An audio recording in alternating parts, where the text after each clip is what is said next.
The VW ID.4, Volkswagen's most important electric vehicle, mid-size EV SUV, now available as the GTX, supposed to build a bridge from the sporty GTI world to the sporty EV world with all-wheel drive called GTX.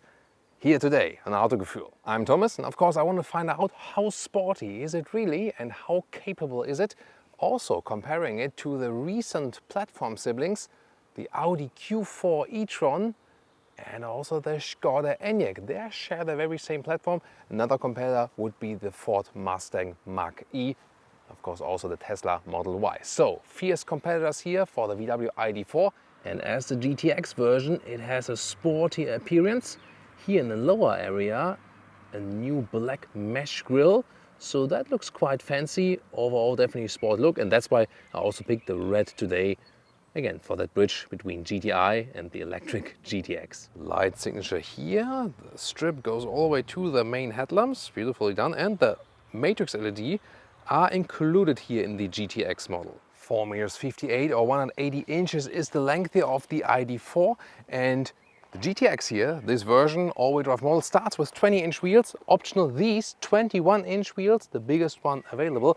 GTX batching right there. And special thing, whereas you would more have crossover cladding in the lower area, this one is here in the sporty version painted. So on the one hand, all-wheel drive and, you know, off-roadish X naming. On the other hand, sportier look.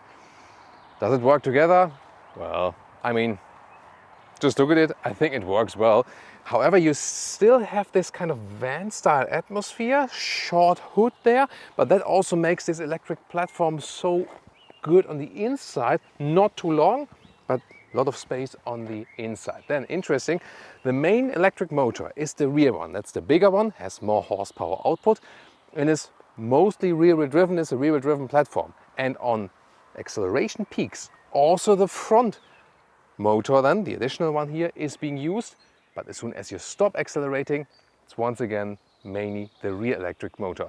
The recuperation also works via both, but since most of the time the rear recuperation is enough, also this one is most often used for that. And the projected range, we saw also for the Enyaq and also for the Audi Q4 e-tron, it's the same right here with the bigger battery, 77 kilowatt hours net, approximately 400 kilometers of electric range and 250 miles. Now that's a very interesting perspective, isn't it? It starts, by the way, with a base suspension, which is already a little bit sportier. Option, you can go 50 millimeters lower sport suspension, fixed one, and optional. DCC, dynamic chassis control, that's the adaptive suspension, then also with the sportier setup. It's also the one we're testing here today. Then you can also vary in the driving modes, and the adaptive suspension adapts accordingly. In the rear, typical hatch look, but I think a very clean design. That works very well. And the GTX gets these special accentuations right here. Overall, I think this GTX look works very well. Since we have the all-wheel drive here, maximum horsepower output of about 300 horsepower. Acceleration figure, 6.2 seconds to 1 kilometers or 62 miles an hour. But to 60 kilometers an hour, that's interesting. Just 3 seconds, because this instantaneous torque from the electric motor, so you're really quick, especially from the traffic light. We can also see a very cool tail lamp signature here, light strip all the way across the vehicle. And then at the sides here, this dot structure. Once again, really modern and playful. Here we are with the turning indicators, starting at the front. In the rear, you also have them in a cascading style. And recharging 11 kilowatt AC and 125 kilowatt DC. Well, that's not really DC leading, isn't it? And sadly, no frunk here whatsoever. Oh, and did you get that story where Volkswagen of America claimed to rename the whole brand to Volkswagen, and they released it prior to April Fool's Day, and everyone took it for granted, even the journalists and so on were reporting on it, and then they later on said, yeah, you know, it's April Fool's. But they released it before April Fool's Day. So yeah, I mean, first of all, if you do something like this, do it on April Fool's Day. Second is, April Fool's Day in a world of fake news and lost trust in media and big corporations, maybe not the best idea unless it's super funny and super obvious. And the third factor, I mean, Volkswagen would have been such a great name, but either name the whole car that way, that would have been awesome, right? Hey, what do you have if you bought a Volkswagen? Or just use it as a proper marketing slogan, just like, this is the ID4, the Volkswagen. That would have been cool, you know? So use this, you know, super great coincidence, but don't make this April Fool's BS with it, right? Car key, kind of standard, like we know from the Golf. High gloss piano lacquer, yeah, we know better stuff, definitely. Integrated door handle, good for aerodynamics. And then underneath you have some kind of feedback. Opening the door is a little bit special than here on the inside for the GTX or the all-wheel drive model here. Blue accentuation to the inside of the door, soft touch, and red contrast stitches. The upper part is also soft touch, so that's good build quality. The only thing I don't like are these handles here for the side mirrors, and because you have to look at it what you're doing, it's not that intuitive like the old school solution. Then the dashboard is also blue instead of black. That's also cool, and once again soft touch and with red contrast stitches, really nice. And you have the steering wheel with GTI style, just in GTX then, with a red accentuation, and these really small digital instruments connected to the steering column. Soon more details to that. Lower part, GTX entry badge, and then these special seats. Well, first of all, the seats which come as standard still have a separate head restraint, but are already quite sporty, but we know them from the normal ID4. They come with fabric on the inside. These here, these sport seats with integrated head restraint, they come with microfiber surface, really high quality, and they look awesome. Both will deliver you good comfort, so it just depends on if you want to go for these here extra. So seats always animal free. Steering wheel, they are still working on a solution that you can get it animal free and still also use the travel assist, which is then here activated at the steering wheel. Oh, and great joyful idea here, the brake and the throttle pedal with play and pause. When you sit down and press the brakes, the screens get active, and here you can see that the small screen moves along with the steering wheel, and it's really tiny. This is, for example, different than in the Audi Q4 e-tron, which has big virtual instruments. However, the reason that they kept this one here so simple, and indeed you can really not switch much right here, is the head-up display. It's an option, but they say, okay, now we have head-up display with augmented reality function, so we don't need big instruments anymore. That's their argument. And putting in the gears works like this: D, or press it once more for B. This is then higher recuperation while driving, or here then for reverse, and then you also have this rear view camera. Oh, and the music also pops on automatically. Thanks. And here the buttons, capacitive on the steering wheel, not so easy to control while driving. I know it looks fancy, I know it's also illuminated from the back, but still, real buttons would be easier to control. At least that's my opinion. And I know this is a big fail for all our US viewers, especially here. 2 window levers in the front. Well, you can still control the rear. You just have to press rear then and then control them. Yeah, what do you think about that? Then the infotainment system, yeah, you have these sliders here for the temperature. That's again this capacitive curse. The same also for the volume. Hey, we now call it capacitive curse. Then you have some hotkeys, for example, to access the climate menu. Then you can still, you know, change the temperature at least here. But I mean, if it's there or there, yeah, it's both. Shame. Yeah. So, and then let's check out the rest of the infotainment system. 12-inch is an option. Standard would be 10-inch. This is the bigger one. And they have meanwhile updated it a little bit, so it's a little bit faster, more responsive, and has less fails. The earliest vehicles had more fails. Now it's not the most fancy infotainment system, and you see it's also not the fastest. But since the latest upgrade, at least it's usable. So this is the main menu then here. And of course, then we also have the smartphone integration. And here we go, Apple CarPlay and Android Auto also available with the wireless connection, and the integration is well done. And the sound is actually very decent. Maybe it's the form of the vehicle and also, you know, this panoramic screen in the front that is, you know, giving us a good resonance. And what else is relevant? When you hit the mode button here and you have the DCC, dynamic chassis control, the adaptive suspension, then you can pick the driving modes, and then also the suspension acts accordingly. What about the voice input? Drive me to Berlin.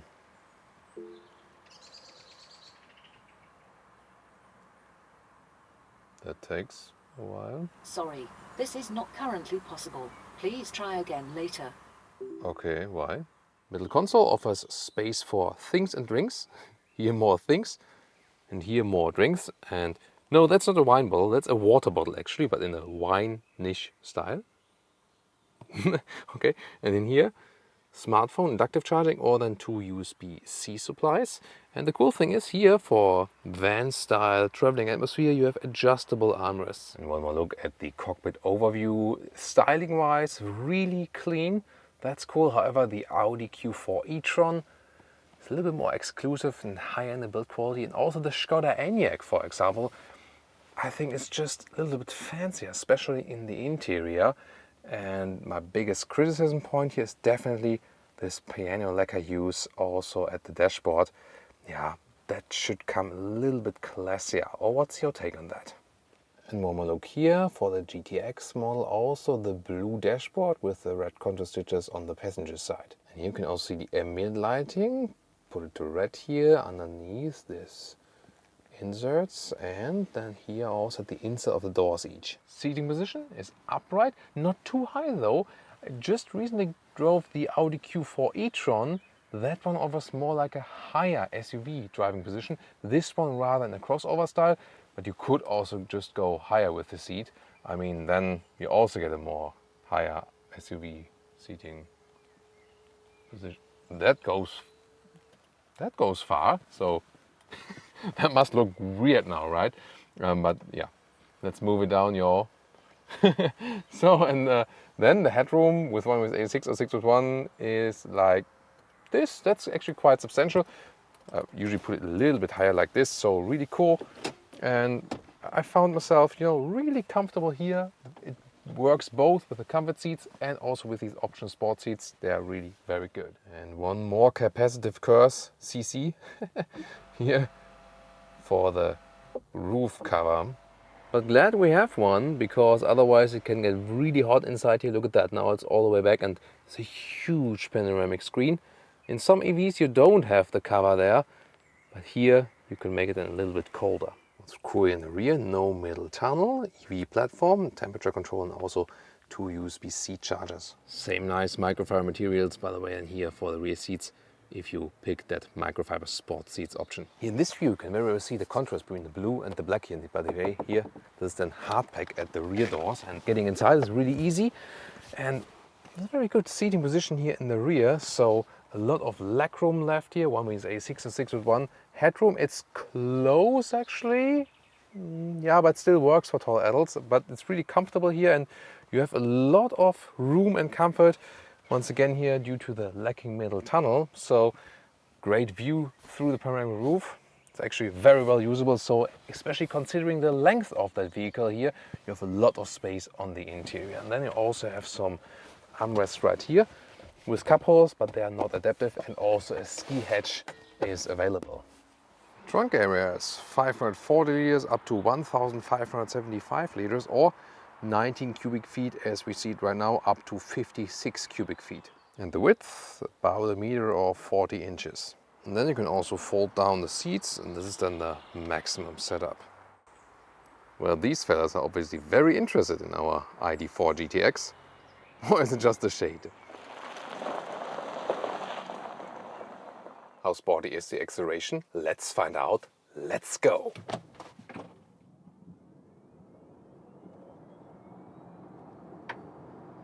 Woo, that's 100 kilometers an hour or 62 miles an hour. Yeah, really quick, great boost, especially in this really, really low speed area, like this 0 to 60 kilometers an hour. That is really impressive. And especially like on the first few seconds, you can almost beat any other petrol sports car with that. That's pretty cool. Then it gets a little bit slower bit by bit. So still rear-wheel biased, more power from the rear electric motor, a little bit less from the front one. The front one is not that powerful, and also the rear one is more efficient. And that's also the reason why they predominantly use the rear one. The front one then for these boost spikes, especially for these then, it doesn't run that often. So it really varies but actually a good idea to do that, and you can still keep the rear-wheel bias with that. However, if you go for the rear-wheel drive only version, the only sporty advantage you have is that when you get out of the corners, you just have rear-wheel drive and the rear comes around a little bit better. Here you are of course also pulled from the front, so from a purist feeling, then the rear-wheel drive is better. But here of course you always have more punch and you are just quicker in any situation. Really depends on what's then more important to you, and of course also if you want to afford the extra price for that. In general, the steering is really great, very precise. That accounts for all the siblings here. Yeah, maybe the Skoda from the setup a little bit softer, the VW and the Audi a little bit crisper, but really good. So there's no dead zone area and you have a very good feeling for the vehicle. Battery placed in the center of the vehicle as well, low center of gravity. So, I mean, it doesn't look that sporty on the outside, but still you have great sporty driving fun. Here in the sports mode, the suspension is also quite stiff. I mean, there's some bumps in the road and I really feel them. So this is in the DCC, and then you have a astonishingly sporty setup here. So let's see how that changes when I go to the comfort mode. Then I immediately feel it gets softer. I'm not sure if you can even pick that up on camera, but you could really hear that it was louder from the bumps in the sports mode, and now in the comfort mode, these bumps are evened out even better. So yeah, it was maybe even a little bit annoying. So I would stay in a comfort mode here, and you can switch the sport mode then when you have a more even road. But that's of course the cool thing. You have that flexibility with the adaptive suspension. In the sports mode then on very plain roads, you can have a lot of fun. And then of course in the comfort mode when it's a little bit bumpier. But what a beautiful road here, rapeseed field here left next to us, some of the trees going straight and straight. This looks really cool. German countryside here, and we are at the moment quite in the middle of Germany, by the way. Head-up display, very well to read, and also when I'm getting towards the side of the road, sometimes it's showing me like some arrows that I'm supposed to keep it in the lane. It's also interesting. When I'm going slalom here at 70 kilometers an hour, again, bumpy road, but that's great to test. Still, the car is remaining very stable, good to control. There's no flexing of the chassis whatsoever, so this platform is really superb. And felt it with the Q4 e-tron and also the Skoda Enyaq. The Enyaq, the least sporty one from the feeling of these three siblings. Then this one here, and the Audi definitely feels sportier, and then the ID4 in general. Whoa, that other journalist probably with the ID4 was really fast. I mean, I'm no slouch as for driving fast, but I tend to keep it a little bit more responsible. That happened. Yeah, live on Autogefuehl, definitely. Did I expose someone now? Sorry about that. Back to our review right here. I'm having a lot of fun driving the ID4. The e-tron, the funny thing is, on the one hand, it felt sportier. On the other hand, you have to say the GTX model now of the ID4 really adds this sporty touch with the sporty setup of the suspension. And what I told you in the interior part, here in the ID4, you feel you would sit a little bit lower than in the Q4 e-tron. And that again makes a little sportier feeling here with the ID4. So seating position wise, this is the sportiest one of all the siblings. From the rest of the characteristics, I think rather the Audi, but this one here then comes really, really close. At the end of the day, of these siblings, it's more about which one do you prefer styling-wise, and also what concise offering do you get at the dealer. Usually an Audi Q4 e-tron is around 3,000 euros more expensive in a similar spec than the ID4.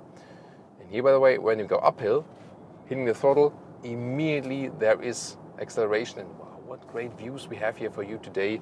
Really great to enjoy that together with you. And that's the cool thing about the overdrive model. Even when you are already at speed, you always have more punch on the way. Here we go, now 100 kilometers an hour, 60 miles an hour, and it's quite windy than here in this open field, but noise insulation is still quite decent. However, there again the Audi is more silent. Definitely feel the Audi was like extremely silent. There may be some more cost savings here in comparison to the Audi, but then of course you also pay some more price. If we compare the Ford Mustang Mach-E, which is also a super interesting vehicle, and they already have that with the animal-free whole interior, also the steering wheel. That's great with Ford. As for the, oh, stop, and here we go. Yes. Woo. Another 0 to 100 acceleration, because I want to get in before the other cars hit us there. And that was also very well done. Have you seen? I mean, I was starting full throttle in a corner. That speaks for the vehicle, how everything is controlled. There was no understeering, although I had full power on the front axle. Steering was great. There wasn't any traction loss, nothing. Absolutely flawless. And once again, that shows that electric all-wheel drive is just superior. There's no mechanical link whatsoever, front axle to rear axle. Everything is electronically controlled, and that's the reason why you can also fine-tune it that way. So really very well done, both hardware, chassis-wise, and also software-wise, what they have done with that vehicle. And I think, I mean, why not use this new GTX tag for that? I think it brings a little bit more playfulness to the vehicle. By the way, the US market most probably will not get the GTX badge. Not sure why they went for this decision. They just set it as the normal all-wheel drive model then. Yeah, we have to see if it gets the same styling elements. I don't understand that decision. Why not making it just, you know, unified for all the different markets? That would have been better. Yeah, and range, once again, of course, when you drive it a little bit faster, when you have the all-wheel drive model, you will lose some range. But in general, in summertime, for all the siblings, Audi Q4 e-tron, Skoda Enyaq, and also the VW ID.4, with this bigger 77 kilowatt-hour net battery, you will always end up somewhat 400 kilometers or 250 miles. You can score a little bit more when it's warm, and you rather keep it steady, like 80 kilometers an hour, 50 miles an hour steady, and then you can drive further. Or when it's wintertime, or you constantly hit the throttle and drive really fast on the motorway, then of course range is dropping a little bit more. Heat pump is also available for this vehicle, by the way.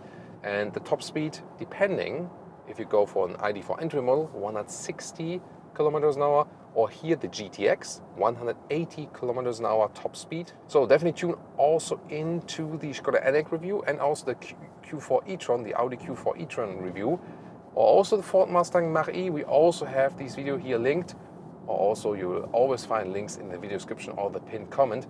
Looking really forward for your comments, and of course see you at our next video right there.